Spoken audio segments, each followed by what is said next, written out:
Ang ulat na inilulunsad natin ngayon ay hindi simpleng pagtatapos ng isang komisyon.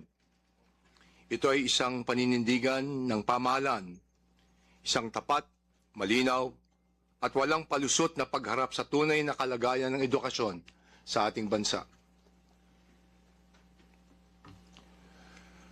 Ang ulat na inilulunsad, pinapakita natin ang final report ng EDCOM 2 na ang krisis sa edukasyon ay hindi bago.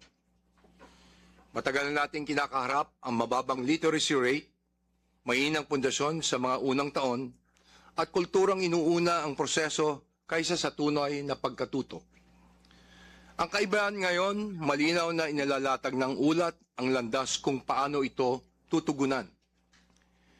Dito ko nais kilalanin ang mahalagang ambag ng mga co-chairperson ng EDCOM 2 na sina Congressman Roman Romulo at Congressman June Asidre, pati na ang mga commissioner, Congressman Zia Along Adjong, Congressman Steve Solong at Congresswoman Ana Victoria Tuason na tumindig sa datos, ebidensya at karanasan ng mga guro at mag-aaral.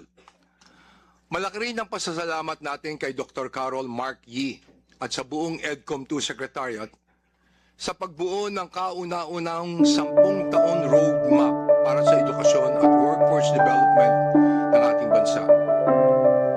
Bilang speaker, malinaw sa akin ng Kongreso hindi pwedeng nananatiling tagamasid. Ito ay dapat kumikilos. Sa ilalim ng kasalukuyang Kongreso at sa malinaw na direksyon ng Pangulong Ferdinand R. Marcos Jr., ang edukasyon ay ginawang sentro ng pambansang budget.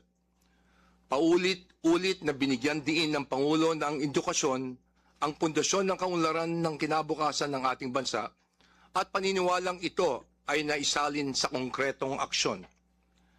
Patunay nito ang pinakamalaking education fund sa kasaysayan ng Pilipinas, 1.34 trillion para sa taong 2026. Lampas ito sa 4% ng GDP. Hindi ito simbolo, ito po ay tunay na paninindigan. Kasabay nito, umusad ang mga priority education reforms sa ilalim ng LEDAC, mula early childhood development at remedial learning hanggang career progression ng mga guro, mental health sa mga paaralan, at mas malinaw na ugnayan ng edukasyon at trabaho. Ang mga batas na ito ay konkretong tugon sa mga problemang matagal nang binibigyan diin ng EDCOM 2. Ngunit malinaw rin ang mensahe ng ulat. Ang krisis ay hindi malulutas kung walang tuloy-tuloy at pangmatagalang reforma. Hindi sapat ang isang kongreso, hindi sapat ang isang administrasyon. Ang reforma ng edukasyon ay nangangailangan ng disiplina sa prioridad, gaya ng pagtuon sa nutrisyon, early childhood care at functional literacy, na nangangailangan din ito ng tapang na ipagpatuloy ang tama kahit mahina, mahirap o hindi popular.